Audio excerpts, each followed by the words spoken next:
जय हिंद दोस्तों, welcome to Shiv Shanti classes. Shiv Shanti classes में आपका बहुत बहुत स्वागत है। तो दोस्तों, इस वीडियो में क्या है, हमारा all government exam math all formula revision का ये हमारा पार्ट 3 वीडियो है। ठीक, इसके पहले हमने पार्ट 1 और पार्ट 2 कंप्लीट कर लिया है। ठीक, तो जो हमने पार्ट 1 में देखा था, तो देखिए ये सारे पॉइंट हमने पार्ट 1 में कंप्लीट कर लिए थे। उसके आगे ये हमारा पार्ट 2 के ये सारी पॉइंट हमने कंप्लीट कर लिया था। अब देखिए पार्ट 3। ठीक, तो पार्ट 3 में क्या शुरू करते हैं। सबसे पहला हेडिंग पॉइंट डालिए, पार्ट 3 का हेडिंग पॉइंट डालिए। क्या था? गुणा का तत्समक। क्या है हेडिंग? आपको नोट्स बनाना जरूर है, ठीक है ना, नोट्स बनाते रहिएगा। गुणा का तत्समक। अभी देखिए, मैं 100% बता दूं कि 90% बच्चे ये पहली बार शब्द ही सुन रहे होंगे। तो नंबर सिस्टम में ऐसी चीजें पढ़ा रहा हूं जो इसके पहले आपने कहीं भी पढ़ा होगा। ये सारी चीजें तो नहीं ही पढ़ा होगा, और क्वेश्चन यहीं से आते हैं। जब आप पेपर दे के आते हैं तो यही पूछते हैं कि भैया नंबर सिस्टम का क्वेश्चन था लेकिन हमसे बना नहीं, या कि बन गया तो जब आंसर शीट आता है तो देखा अरे गलत है यार, हमने सोचा कुछ और था, हुआ कुछ और। तो ये सारी चीजें बहुत ही इंपॉर्टेंट पॉइंट्स मैं बता रहा हूं। तो आप अभी तक चैनल को सब्सक्राइब नहीं किए तो प्लीज चैनल को सब्सक्राइब कर लीजिए, और वीडियो पसंद आ रही है तो लाइक जरूर कीजिएगा और दोस्तों तक शेयर जरूर कीजिए। ठीक ना, इस वीडियो को ज्यादा से ज्यादा एकदम आग की तरह फैला दीजिए। तो देखिए, गुणा का तत्समक। गुणा का तत्समक मतलब identity element of multiplication. Identity element of multiplication. देखिए, हर एक चीज में आराम से इसलिए बता रहा हूं लिखा के, क्योंकि मैं इसका पीडीएफ भी ला सकता था, लेकिन आपको वो चीज समझने में वो कनेक्शन नहीं बन पाता है। समझ रहे हैं ना बात को? तो क्या होता है गुणा का तत्समक, identity element of the multiplication. तो ये क्या होता है, क्वेश्चन आ जाएगा कि 65 का गुणा का तत्समक बताइए। तत्समक क्या होगा? क्या होगा? ऑप्शन आपके पास रहेंगे। पहला ऑप्शन रहेगा 0, दूसरा ऑप्शन रहेगा 1, तीसरा ऑप्शन रहेगा 1/65, और चौथा ऑप्शन रहेगा आपका 65 का स्क्वायर। तो आप बताइए कमेंट बॉक्स में कि इसका क्या आंसर हो सकता है। मैं बताता हूं। देखिए, तत्समक, गुणा का तत्समक मतलब परिभाषा जो अपना नोट्स बना के लिखिए कि ऐसी संख्या जो दी गई संख्या से गुणा करने पर हमारा जो परिणाम है वो कभी भी चेंज नहीं होता है।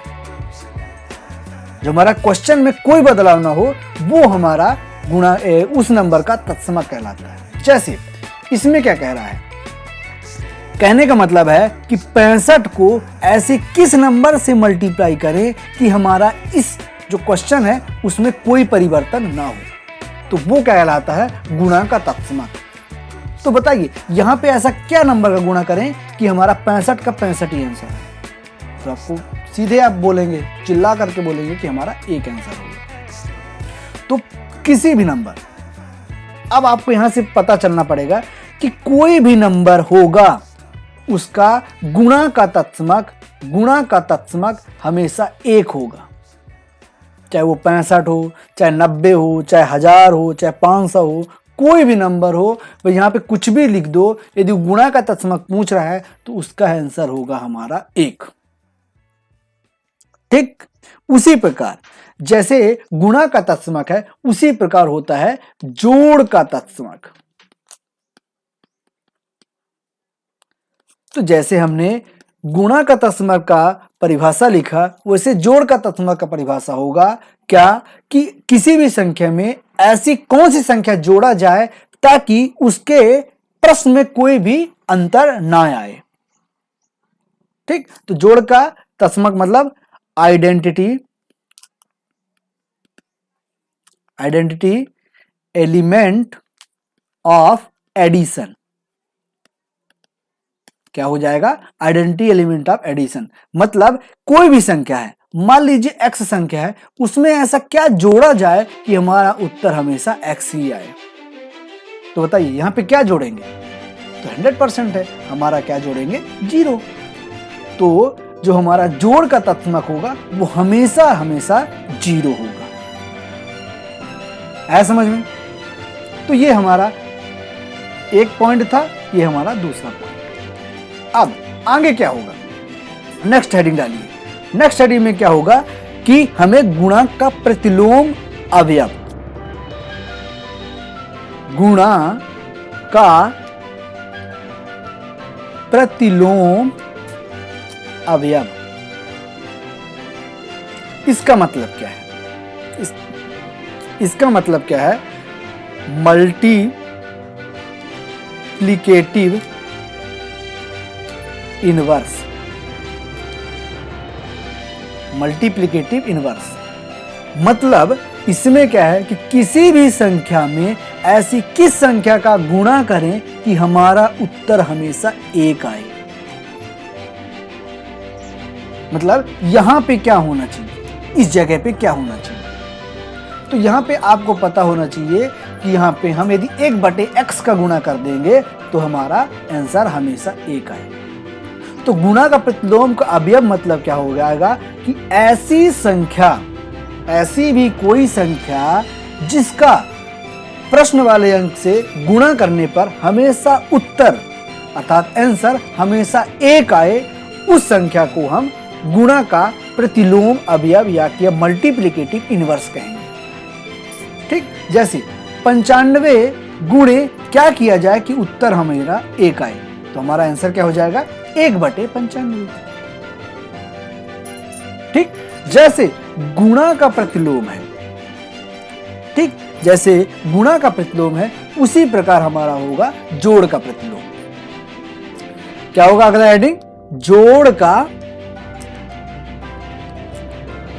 प्रतिलोम अर्थात एडिटिव इनवर्स। Additive inverse. तो अब इसमें क्या है? ऐसी कौन सी संख्या है जिसको जोड़ने पर हमारा उत्तर क्या आना चाहिए? 0 आना चाहिए। यहां पे हम ऐसी कौन सी संख्या जोड़ें जिससे हमारा जो जवाब आ जाएगा, आंसर आ जाए, वो हमारा 0 आ जाए। तो बताइए, मान लीजिए यहां पे मैंने ले लिया 15, तो 15 में ऐसा क्या जोड़ूं कि हमारा आंसर 0 आ जाए? क्या जोड़ेंगे? हम -15 जोड़ेंगे। तो ये क्या हो जाएगा? 15 का एडिटिव इनवर्स हो जाएगा अर्थात जोड़ का प्रतिलोम। तो क्वेश्चन में क्या आ जाएगा? क्वेश्चन में क्या पूछा जाएगा? 15 का जोड़ प्रतिलोम क्या होगा? 15 का जोड़ प्रतिलोम क्या होगा अर्थात 15 का एडिटिव इनवर्स क्या होगा? तो ऑप्शन में रहेंगे 0, 1, -15 और चौथा रहेगा +15। तो जब आपको ये पता होगा कि एडिटिव इनवर्स क्या कहलाता है, तभी ना आप आंसर दे पाएंगे कि -15 होगा। तो देखिए, चारों चीज में देखिए, एक बार और देखिए, गुणा का तत्समक क्या होता है कि हमारा जो प्रश्न है वो नहीं बदलना चाहिए। जोड़ का तत्समक भी वही है कि हमारा जो प्रश्न है वो नहीं बदलना चाहिए। यदि गुणा का प्रतिलोम करेंगे तो हमारा उत्तर 1 आना चाहिए, और यदि जोड़ का प्रतिलोम है तो हमारा उत्तर 0 आना चाहिए। तो ये चारों पॉइंट आपको समझ में आ गए? इससे बहुत भर भर के क्वेश्चन आते हैं। तो ये सारी चीजें आप पॉइंट बना बना करके लिख लीजिएगा। ठीक, अब आगे बढ़ते हैं। हाँ, तो अगला हेडिंग डालिएगा, इसमें स्टार बना लीजिए, क्योंकि जो मैं अभी बता रहा हूं वो बहुत ही इंपॉर्टेंट है, ये एग्जाम में आना ही आना है। तो क्या बता रहा हूं मैं?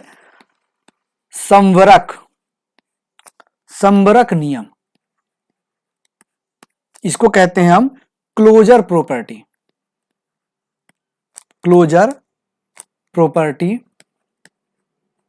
या कि फिर law, closure law.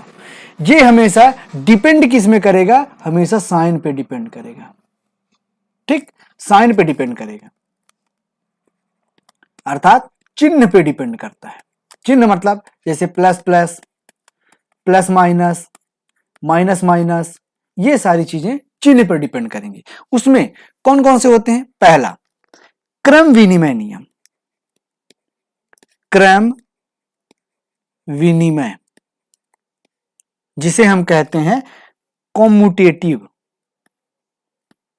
Commutative law. ठीक। दूसरा होता है हमारे पास सहचर्य नियम, सहचर्य नियम अर्थात एसोसिएटिव लॉ, एसोसिएटिव लॉ। तीसरा होता है हमारे पास बंटन का नियम, बंटन नियम, जिसे हम कहते हैं डिस्ट्रीब्यूटिव लॉ। ठीक। अब देखिए जो क्रम विनिमय नियम होता है वो क्या होता है? क्रम विनिमय नियम मतलब a प्लस बी या करो या फिर b प्लस ए करो, ये दोनों हमेशा बराबर होते हैं। ठीक। सहचर्य नियम क्या कहलाता है? a plus B plus C करो या कि फिर a plus B plus C करो, ये हमारा सहचर्य नियम अर्थात एसोसिएटिव लॉ होता है। हमारे पास डिस्ट्रीब्यूटिव लॉ क्या होता है कि a into B plus C करो या कि फिर a into B plus A into C करो। ठीक। क्या है? a इंटू बी करो या a इंटू सी करो। तो इसको समझ लेते हैं, इसको समझते हैं। क्या बोल रहा है कि पहले क्रम विनिमय नियम a प्लस बी बराबर बी प्लस ए का मतलब क्या है कि मान लीजिए पहला पॉइंट मैं समझा रहा हूं कि 2 प्लस 3 करो या कि फिर 3 प्लस 2 करो, हमेशा आएगा 5। ये हमारा क्रम विनिमय नियम कहलाता है। उसी प्रकार सहचर्य नियम क्या कहलाता है? एसोसिएटिव लॉ क्या कहलाता है कि a प्लस बी क्या है? यहां पे क्या बोल रहा है? a प्लस बी अर्थात 2 प्लस 3 प्लस 4 ये करो या कि फिर 2 प्लस 3 प्लस 4। मतलब क्या कहने का है? 2 प्लस 3 करो, पहले क्या करना है? इसे जोड़ना है फिर इसे जोड़ना है। हम बोर्ड मास में पढ़ चुके हैं कि पहले ब्रैकेट सॉल्व होता है। 3 2 5 प्लस 4 करो या कि फिर 2 प्लस 4 3 7 करो, तो यहां भी 9 आएगा, यहां भी 9 आएगा। तो पहले आप इसे जोड़ो या कि पहले इसे जोड़ो, आपका आंसर में कोई चेंजेस नहीं आएगा। वो हमारा हो गया सहचर्य नियम। ठीक। अगले तीसरा क्या होगा? Distributive law. तीसरा डिस्ट्रीब्यूटिव लॉ में क्या कहता है कि a इंटू बी प्लस सी। तो हमने क्या किया? a का मल्टीप्लाई अंदर कर दिया b के साथ और प्लस है a का मल्टीप्लाई c के साथ कर दिया। तो इसमें जैसे 2 गुणे 3 प्लस 4 कर दो, तो या कि फिर 2 गुणे 3 करो प्लस 2 गुणे 4 करो, ये दोनों सेम रहेंगे। क्यों? देखिए कैसे, पहले ब्रैकेट सॉल्व करेंगे तो 4 3 7 2, तो क्या हो जाएगा हमारा? 14 आ गया। यहां भी देखिए 3 दूनी 6 प्लस 4 दूनी 8 और 8 6 14 होता है। तो ये हमारा दोनों बराबर हो गए। तो अब पहले जोड़ लीजिए फिर गुणा कीजिए या फिर गुणा करके बाद में जोड़िए, ये हमारा कोई अंतर नहीं लाएगा। आया समझ में? तो ये हो गया हमारा क्रम विनिमय नियम, सहचर्य नियम और बंटन नियम। इसमें क्वेश्चन कैसे आता है? जो एग्जाम होता है उसमें क्वेश्चन कहते आता है। यहां पे लिख देगा कि a प्लस बी बराबर बी प्लस ए किस संवरक नियम का है, ये कौन सी क्लोजर प्रॉपर्टी है। आपके पास यही 1 2 3 और चौथा में ऑप्शन दे दिया जाएगा। आपको पता होना चाहिए कि ये क्या है? कॉम्यूटेटिव लॉ है। यदि ये पे दे दिया तो आपको पता होना चाहिए कि ये डिस्ट्रीब्यूटिव लॉ है, ये दे दिए तो आपको पता होना चाहिए कि ये एसोसिएटिव लॉ है। तो ऐसे क्वेश्चन इस टॉपिक से आते हैं। ये बहुत ही इंपॉर्टेंट टॉपिक है, इसको दिमाग में जरूर से जरूर आपको रखना है। अब आगे देखिए, मान लीजिए आपके पास एक क्वेश्चन है, लास्ट ही चल रहा है, नंबर सिस्टम का लास्ट ही चल रहा है। ठीक। इस वीडियो में हम कंप्लीट पार्ट 3 में हम नंबर सिस्टम कंप्लीट कर देंगे, पार्ट 4 में हम कुछ नया टॉपिक लेंगे। ठीक। तो इसमें क्वेश्चन है आपके पास, देखिए क्वेश्चन दे दिया हूं कि 1 minus 2 plus 3 minus 4 plus 5 minus 6 plus 7। यदि ऐसा दे दूं और बोलूं कि इसका सम कितना होगा, अर्थात इसको जब सॉल्व करेंगे तो क्या आएगा, और दूसरा क्वेश्चन दे दूं कि 1 plus 2 plus 3 sorry 1 minus 2 plus 3 minus 4 plus 5 dash dash dash minus 12 तक गया, तब इसका आंसर क्या होगा? तो इसका आंसर कैसे निकालेंगे? यहां पे आपको करना होगा सम निकालना है। तो इसका फॉर्मूला क्या होता है? जब हमारा लास्ट में ऑड नंबर हो, क्या हो? ऑड नंबर हो, तब हमारा फॉर्मूला होगा कि जो हमारे लास्ट में नंबर है उसी में एक जोड़कर बटे 2 कर देना है। तो क्या हो जाएगा? 7 1 8 बटे 2, आंसर आ जाएगा 4। लेकिन यदि हमारा इवन नंबर हो, क्या हो? इवन नंबर हो, तो क्या करेंगे? हमें क्या करना होगा? इसका सम निकालने के लिए लास्ट में क्या है? -12, तो सबसे बड़ी नंबर तो यही होगी, तो हमें क्या करना? -12 जो लास्ट में दिया है उसी को बटे 2 कर देंगे, तो हमारा आंसर क्या हो जाएगा? -6 आ जाएगा। तो जब ऑड हो तो हमें +1 करके बटे 2 करना है, और जब इवन हो तो हमें लास्ट वाले अंक में बटे 2 कर देना है। अब इसमें क्वेश्चन कैसे आएंगे? ये तो छोटा अंक है, आप डायरेक्ट भी निकाल सकते हैं, लेकिन यहां पे बोल दे कि 1 - 2 + 3 - 4 + 5 - 6 dash dash dash dash plus 101 दे दे, तब आपका आंसर क्या होगा? इसमें आपको सोचना पड़ेगा। तो क्या करना पड़ेगा? इसका यदि सम निकालना है, क्वेश्चन बोल दिया इसका सम निकालो, तो क्या निकालोगे? क्या करना पड़ेगा? ये हमारा क्या है? ऑड नंबर है, तो डायरेक्ट क्या था? ऑड में हम +1 करके बटे 2 कर देंगे, तो क्या हो जाएगा? 102 बटे 2, तो क्या हो जाएगा हमारा? 51। आया समझ में? तो ऐसे ऐसे क्वेश्चन हमारे नंबर सिस्टम में बहुत ही बारीकी से पेपर में पूछे जाते हैं, जो कि नंबर सिस्टम में जब पढ़ोगे ना तो आपको समझ में नहीं आएगा। ये मैं ऐसी इंपॉर्टेंट चीजें बता रहा हूं जो आपको कहीं और नहीं मिलेगा, कहीं से भी आप पढ़े हो, और ये क्वेश्चन पूछते हैं, फिर आप बोलोगे, पेपर दे के आओगे और बोलोगे कि भैया सिलेबस से बाहर पूछा गया। भैया ये नंबर सिस्टम के क्वेश्चन है, ठीक, जो कि हर जगह अवेलेबल नहीं होते हैं।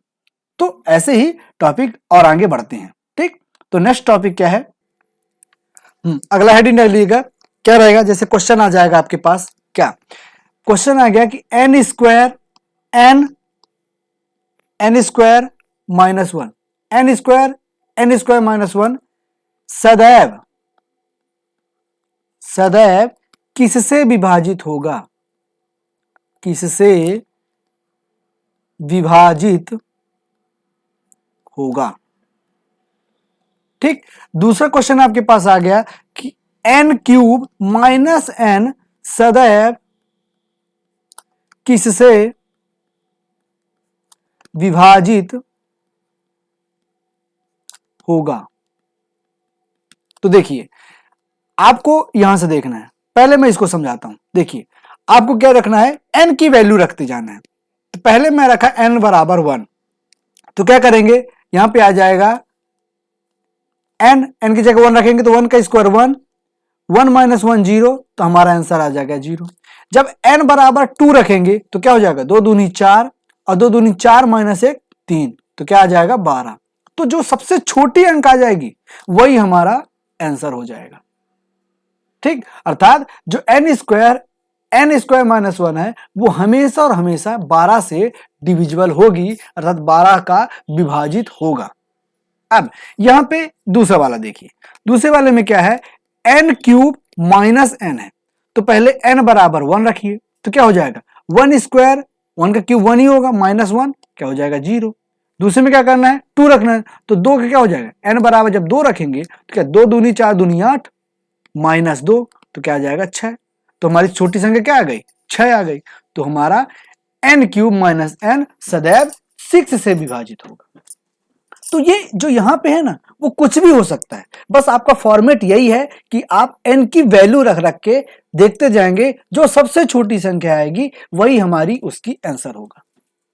पहले 0 आया, यदि वहां पे ये जैसे यहाँ पे 6 आ गया, 0 के बाद 6 आ गया, तो 0 नहीं लेना है, उसके बाद अंक लेना है, ठीक। तो वो अंक हमारा जो भी कोई भी हमारे पास यहाँ पे दिया रहेगा क्वेश्चन, उसका सॉल्व करने का तरीका यही है कि n की हम मान रखते जाएंगे और जो सबसे छोटी होगी वही हमारी आंसर होगा।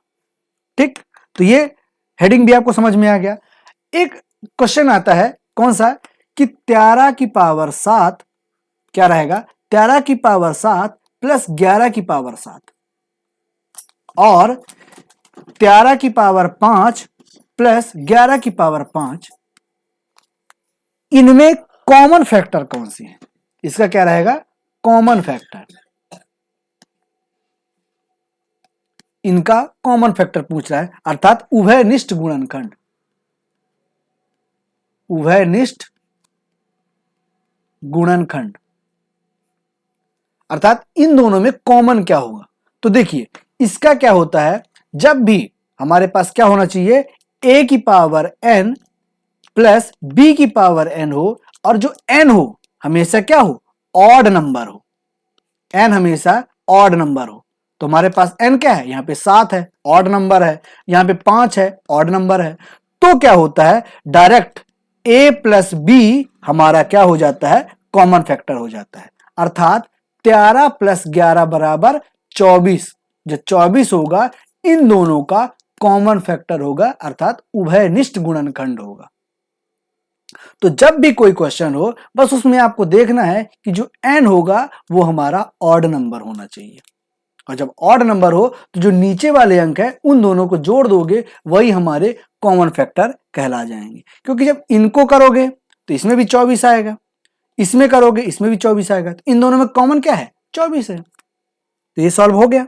अब आगे देखिए इसमें क्वेश्चन कैसे आता है, मान लीजिए दे दिया 10 की पावर 6 प्लस 2 की पावर 12। ठीक, ये क्वेश्चन है आपके पास। इसमें मान लिया ये दे दिया कि यह किससे विभाजित है, किससे विभाजित है, अर्थात किससे डिविजिबल है।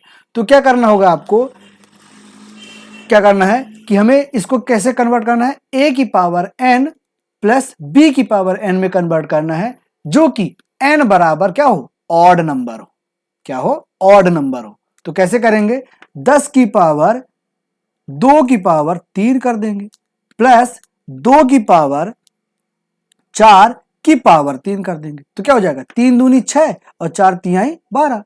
बट यहां पे आप देखिए दोनों n है और n हमारा क्या है, ऑड है, तो ये सॉल्व कर लेंगे। हमारा ये a क्या हो जाएगा, 10 का स्क्वायर मतलब 100 प्लस 2 की पावर 4 क्या हो जाएगा, 2 दूनी 4 दूनी 8 दूनी 16।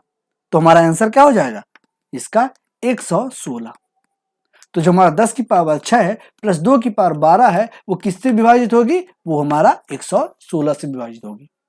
तो सबसे मेन इंपॉर्टेंट पॉइंट क्या है कि हमारा a की पावर n और b की पावर n में इसे कन्वर्ट कर लेंगे और जो हमारा n होगा वो हमारा ऑड नंबर होगा। जब ऑड नंबर आ जाए तो आप a और b को डायरेक्ट जोड़ देंगे, आपका आंसर आ जाएगा। ठीक, यहां तक हो गया। अब देखिए एक और क्वेश्चन करते हैं। क्या है क्वेश्चन, कि 13 की पावर 42 प्लस 4 की पावर 63। यदि ऐसा क्वेश्चन है तो आपको ये क्वेश्चन कराने का मतलब क्या है मेरा, कि देखिए जैसे 13 की पावर 2 की पावर 21 प्लस 4 की पावर 3 की पावर 21। ठीक, तो यहां पे जो 21 है ये हमारा n है और n क्या है, ऑड है, 21 हमारा ऑड नंबर है। तो क्या करेंगे, 13 का स्क्वायर 169 प्लस 4 का क्यूब क्या हो जाएगा, 4 चौको 16 चौको 64। तो इसका हमारा एडिशन हो जाएगा 233। तो हमारा ये जो नंबर है 13 की पावर 42 प्लस 4 की पावर 63 वो हमारा 233 से पूरी तरह से विभाजित हो जाएगी, अर्थात उसका एक फैक्टर कहलाएगा। ठीक, आया समझ में। अब आगे देखते हैं। तो यहां तक आपको समझ में आ गया। नेक्स्ट टॉपिक क्या है, देखिए नेक्स्ट पॉइंट क्या है, कोई भी नंबर जो 6 बार कोई अंक रिपीट होता है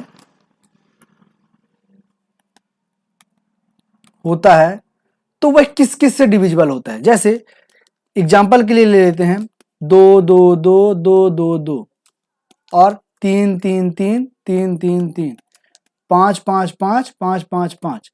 ये 6 अंक हो गए, 6 बार रिपीट हो गया एक ही अंक, तो ये किससे किससे डिविजिबल होगा? आपको पता होना चाहिए ये 3 से भी डिविजिबल होगा, 7 से भी डिविजिबल होगा, 11 से भी डिविजिबल होगा, 13 से भी डिविजिबल होगा और 37 से भी डिविजिबल होगा। तो इसमें से आपको सबसे इंपॉर्टेंट ये 37 वाला याद रख कर रखना है। क्यों? क्योंकि 37 गुणे 3 बराबर 111 होता है। ये भी आप दिमाग में रख लीजिए, क्योंकि जब कहीं पे सॉल्यूशन में 111 आ जाता है तो वो किससे डिविजिबल है होता है, वो चीजें आपको डिस्टर्ब कर देता है। तो आपको पता होना चाहिए कि ये 37 से डिविजिबल होता है, अर्थात 37 इंटू 2 बराबर 111 होता है, 111। ठीक, अब यहां पे एक अगला टॉपिक आता है। क्या आता है कि मान लीजिए क्वेश्चन आया 1/4 और 1/2 के बीच रेशनल नंबर, 1/4 और 1/2 के बीच रेशनल नंबर कौन से होंगे? तो कैसे निकलेगा? आपको क्या करना है, जो भी दो नंबर दिए हुए उन दोनों को जोड़ के बटे 2 कर दो। जैसे 1/4 प्लस 1/2 क्या आएगा आंसर में? 4, 1 प्लस 2 क्या आ जाएगा? 3/4। जब 3/4 आया, इसमें भी क्या करना है? बटे 2 करना है। तो 3/4/2 जब करोगे तो 3/8 हमारा आंसर आ जाएगा। अर्थात 1/4 और 1/2 के बीच रेशनल नंबर कौन सा होगा? 3/8 होगा। ठीक, आ गया समझ में? देखिए, अब आपके पास एक नया क्वेश्चन है। क्या क्वेश्चन है कि जो हमारा -20 है, -20 वो क्या कहलाएगा? क्या ये रेशनल नंबर है? रेशनल नंबर है, या कि फिर क्या ये इवन इंटीजर है? इवन इंटीजर, या कि फिर ये हमारा पूर्ण संख्या है? पूर्ण संख्या अर्थात होल नंबर। रेशनल नंबर अर्थात परिमेय नंबर। इवन इंटीजर अर्थात सम संख्या। तो बताइए, जो -20 है वो रेशनल नंबर है, परिमेय संख्या है? बिल्कुल है, क्योंकि आप रेशनल नंबर क्या होता है, आप P/Q के रूप में लिखा जा सकता है। तो क्या आप -20 को नहीं लिख सकते? बिल्कुल लिख सकते हैं, -20/1 ये हमारा P/Q के रूप में लिखा गया। अब इवन इंटीजर है।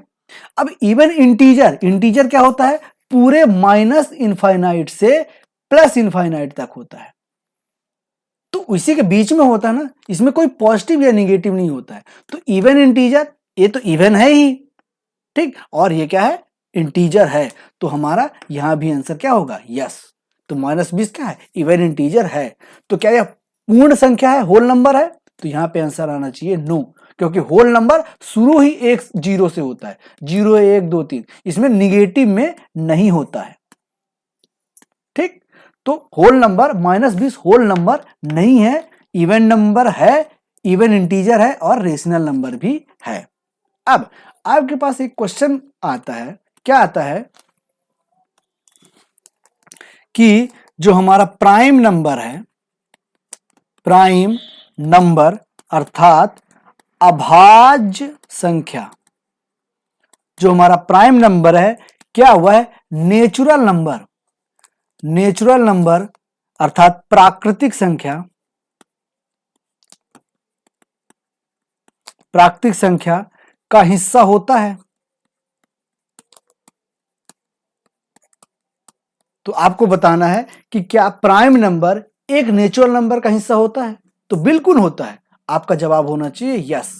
कैसे? जैसे आपको प्राइम नंबर क्या होते हैं? 2 3 5 7, और हमारा नेचुरल नंबर क्या होता है? 1 2 3 4, ये सारे नंबर। तो ये सभी नंबर इसके अंदर आते हैं ना, तो वही चीज पूछ रहा है, क्या ये प्राइम नंबर नेचुरल नंबर होते हैं? तो बिल्कुल होते हैं, सभी प्राइम नंबर हमारे नेचुरल नंबर होते हैं। आया समझ में? अगला हेडिंग है जो बहुत ही इंपॉर्टेंट है, इसको देखिएगा। आपने कभी इसके पहले सुना है कि perfect number, perfect number, perfect number अर्थात परिपूर्ण संख्या, परिपूर्ण संख्या, परिपूर्ण संख्या क्या होता है वो देखिए। देखिए, जैसे आपको दे दिया है 6, तो 6 का आप फैक्टर कीजिए, किससे किससे कटेगा, 1 से कटेगा, 2 से कटेगा, 3 से कटेगा और खुद 6 से कटेगा। तो आपको जो खुद नंबर है उसे आपको नहीं लेना है, उसके अलावा जो नंबर हैं उनका यदि आप सम करें 1 + 2 + 3, ये हमारा क्या आना चाहिए, 6 आना चाहिए। अर्थात जो हमारे पास क्वेश्चन में है वही आ गया। तो वो सारे नंबर क्या होते हैं, परफेक्ट नंबर अर्थात परिपूर्ण संख्या कहलाएंगे। तो कौन कौन से परिपूर्ण संख्या होंगे, देखिए 6 होगा, 28 होगा, 496 होगा और 81 28, ये आप नंबर। इसके अलावा जो इसके पहले के नंबर होंगे, ऐसा कोई नंबर नहीं होगा जो परिपूर्ण संख्या हो। जैसे आप 8 को ही ले लीजिए, 1 से कटेगा, 2 से कटेगा, 3 से नहीं कटेगा, 4 से कटेगा और खुद 8 से कटेगा। तो 8 को तो आपको नहीं लेना है, इन सभी को जोड़ो, 3 1 4 और 4 3 7 आ रहा है, क्या 8 के बराबर है, नहीं है, तो ये हमारा क्या कहलाएगा, परिपूर्ण संख्या नहीं कहलाएगा। तो परिपूर्ण संख्या सिर्फ 6 होगा, 28 होगा, 496 होगा और 81 28 होगा। तो इसमें क्वेश्चन कैसे आता है कि 4 परिपूर्ण संख्या का औसत क्या होगा, क्या बोलेगा कि प्रथम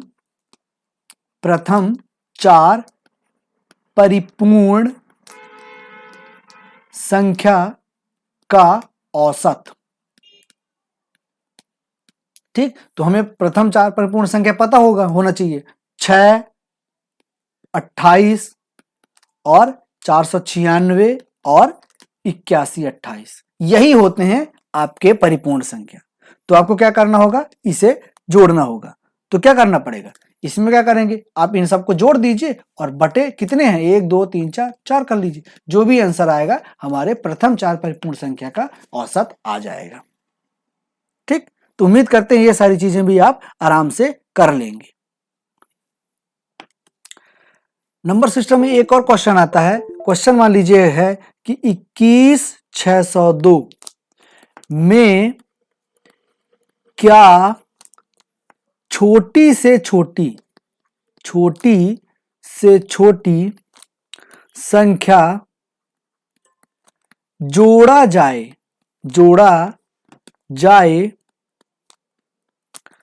जिससे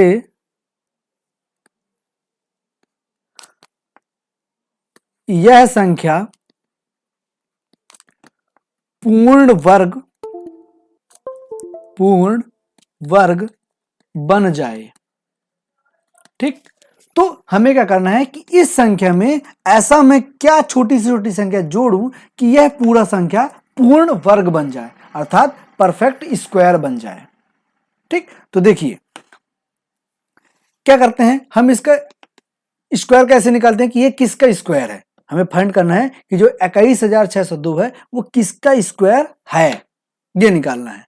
ठीक, तो कैसे करेंगे, सबसे पहले हम ये नंबर लिख लेते हैं 21602, उसके बाद हम पीछे से हम पेयर बनाना शुरू करते हैं, पीछे से, इधर से नहीं बनाते, इधर से बनाते हैं। तो 2 का बन गया, उसके बाद ये 2 का बन गया और हमारा 1 का बच गया। तो आगे ये देखिए ऐसे करते हैं, अब 2 के पेयर बन गए, लास्ट में 1 बच गया। तो वहां पे क्या करते हैं, हम सबसे पहले जो पहला पेयर है उसमें हम पहाड़ा पढ़ते हैं कोई भी नंबर का जो इससे ज्यादा ना हो। तो शुरू क्या करेंगे, 1 से, 1 1 कम 1 आया, 2 दूनी 4 बढ़ गया, तो हमें क्या करना होगा, 1 1 1 1 कम, यहां 1 लिख देंगे, यहां 1, अब यहां पे माइनस करेंगे तो आएगा क्या, 1। अब हमारा पूरा पेयर उतरेगा 16, अब 1 1 प्लस करेंगे तो आएगा हमारे पास 2। अब यहां पे ऐसा क्या संख्या करूं कि यहां पे मल्टीप्लाई करूं और यहीं पे वही संख्या लिखूं ताकि हमारा इससे छोटा ही रहे, इससे बड़ा ना आए। ठीक, तो हम क्या करेंगे, यहां पे 4 का गुणा करेंगे, तो 4 चको 16, 4 दूनी 8 1 9, क्योंकि जब आप 25 को 5 से गुणा करेंगे तो 25 पंचे 125 हो जाएगा, जो कि 116 से ज्यादा हो जाएगा। ठीक, तो यहां पे क्या हो जाएगा, 6 में 6 0 और 11 में 9 गए तो 2। अब अगला आ जाएगा हमारे पास 0 2। ठीक, यहाँ पे माइनस करेंगे, अब यहाँ पे प्लस करेंगे तो 4 4 8 और ये 2। अब यहाँ पे फिर एक ऐसा नंबर डालना है जो कि हमारा इससे ज्यादा ना हो। तो यहाँ पे 4 था तो ये भी 4 हो गया। अब अगला नंबर हो जाएगा, यहाँ पे हमने 7 लिख दिया, ये भी 7। अब जब इसका पहाड़ा पढ़ेंगे तो क्या हो जाएगा, 2009 आएगा, ये बड़ा हो गया। तो जब हमें छोटा निकालना है, मतलब ऐसी छोटी से छोटी जगह जोड़ना पड़े, तो हमें अगला नंबर करना होगा, अगला नंबर करना होगा। तो क्या करेंगे, इसका -7 में आंसर आएगा।